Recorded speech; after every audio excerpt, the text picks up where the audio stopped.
Buen día con todos. Continuando con el curso de redacción de casos clínicos, ahora veremos título y autores. Mi nombre es Pedro Guerra Canchari, estos son mis datos y potenciales conflictos de interés. Nos ubicamos en el índice y hoy veremos título y autores. Empezaremos por el título. Para ello, nos ubicamos en el tema 1 de la guía KER. El título indicará el diagnóstico o intervención del enfoque primario seguidos de la frase reporte de caso, case report, o serie de casos, que es series, según sea el caso. El título muestra lo interesante del caso clínico, es decir, hace énfasis en su novedad. Idealmente tiene menos de 15 palabras. Debemos de redactarlo al inicio o al final. Usualmente el título se redacta al final, porque si bien planteando alternativas desde el inicio, recién cuando el caso clínico esté redactado, al menos el cuerpo al completo, estaremos seguros sobre cuál sería el mejor título. Ahora veremos algunos ejemplos de títulos. El primer ejemplo, melanomatosis meningia difusa primaria, una rara forma de melanoma meningio. Reporte de caso. Manifiesta, mediante el título, que se trata de un reporte de caso y que la novedad es que se trata de un caso poco frecuente, usando el término una rara forma. Veamos el segundo ejemplo. Una serie de casos de carcinoma de mama metaplásico metastásico, tratado con terapia anti-PD1. Queda claro que se trata de una serie de casos cuyo enfoque va a ser el enfoque terapéutico novedoso. Finalmente, vemos el tercer ejemplo. Timoma asociado a encefalitis paraneoplásica, una causa potencial de encefalitis límbica. Este título no sería correcto, pues no queda claro si se trata de una serie de casos o de otro tipo de autismo. Ustedes me dirán, Pedro, pero por encima del título dice que report. Es cierto, pero cuando alguien está buscando casos clínicos en PubMed o en Google, solo saldrán los títulos y probablemente no se considere este artículo. ¿Por qué? Porque no se incluye el término reporte de caso dentro del título. Veamos un ejemplo más. Caso 30 del 2019.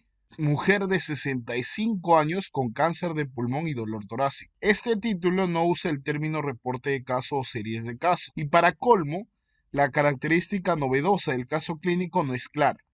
Esto se debe a que ciertas revistas publican casos clínicos especiales, como los retos diagnósticos en los que el juego está en intentar ir descubriendo el diagnóstico a medida que se va leyendo el caso clínico. Sin embargo, son pocas las revistas que hacen esto, así que no olviden revisar las instrucciones para autores de las revistas. Ahora abordaremos el tema de autores. Recordemos que el Comité Internacional de Editores de Revistas Médicas, ICMJE, establece que para cada autor deberá cumplir obligatoriamente con 4 criterios, los cuales hemos adaptado para casos clínicos. Primero, haber contribuido a la concepción de la idea del caso clínico o a la adquisición de los datos o al análisis del caso, es decir, establecer su novedad y conclusiones. Haber participado en la redacción o haber revisado críticamente el artículo. Tercero, haber aprobado la versión final del artículo. Cuarto, haber aceptado ser responsable de todos los aspectos del trabajo, entre ellos exactitud e integridad. Si alguien ha contribuido con el desarrollo del artículo pero no cumple con los 4 criterios, se le puede mencionar en la sección de agradecimientos. Yo vi al paciente, entonces, ¿también debo ser autor? Una pregunta que usualmente pasa dentro de los hospitales. Independientemente de ver o no al paciente durante su seguimiento hospitalario, para poder ser autor de un manuscrito, debo de cumplir los 4 criterios de autoría. Para evitar conflictos, se debe definir bien desde el inicio quiénes serán los autores y comunicar esto al equipo multidisciplinario que vio al paciente. Hay que evitar caer en autorías honorarias. Existen por lo general tres tipos de autores que no son excluyentes. El primer autor suele ser la persona que contribuyó más con el trabajo, es decir, usualmente él o la que redactó la mayor parte del manuscrito. El autor senior es el de mayor trayectoria. Como todos los demás autores, debe de cumplir con todos los criterios de autoría. Es una práctica común que el autor senior aparezca en último lugar, a veces independientemente de su contribución. El autor corresponsal es quien recibirá la comunicación de los editores y lectores sobre el caso clínico. El autor corresponsal puede ser también el autor principal o el autor senior. Veamos el primer ejemplo. Este es un artículo titulado Carcinoma mioepitelial de vejiga en un paciente pediátrico, reporte de caso. En este caso, el primer autor es Katy Ordóñez Tanchiva. Como autor corresponsal tenemos a Pedro Guerra Canchari.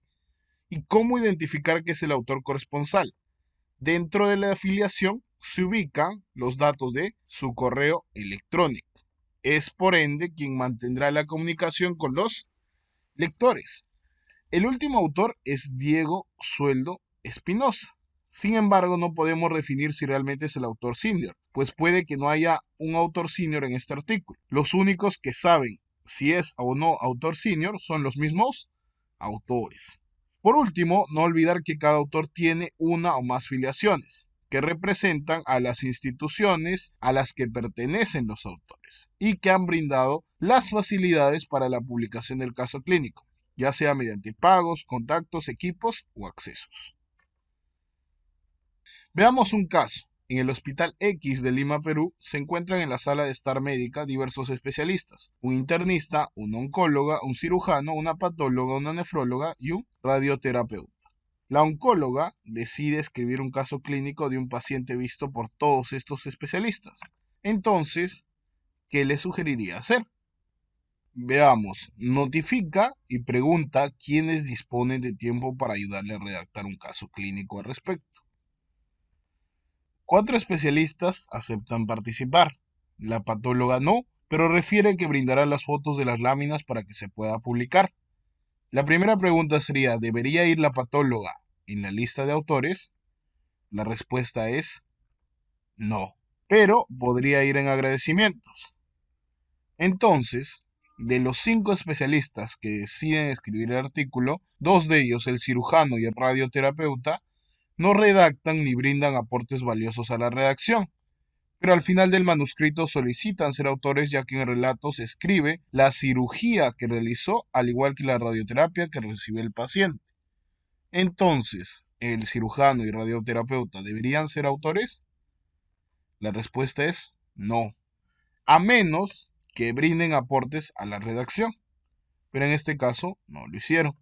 Solo 3 especialistas realizan y finalizan el manuscrito. La oncóloga, quien ideó el proyecto y redactó la mayor parte del caso, la nefróloga, quien tiene mayor experiencia en investigación y ha publicado artículos originales y casos clínicos previamente, y el internista, quien es una eminencia en el tema y ha ayudado mucho a que la historia tenga sentido, pero no usa mucho internet. Entonces, considerando estos antecedentes, ¿qué orden consideraría usted para la autoría?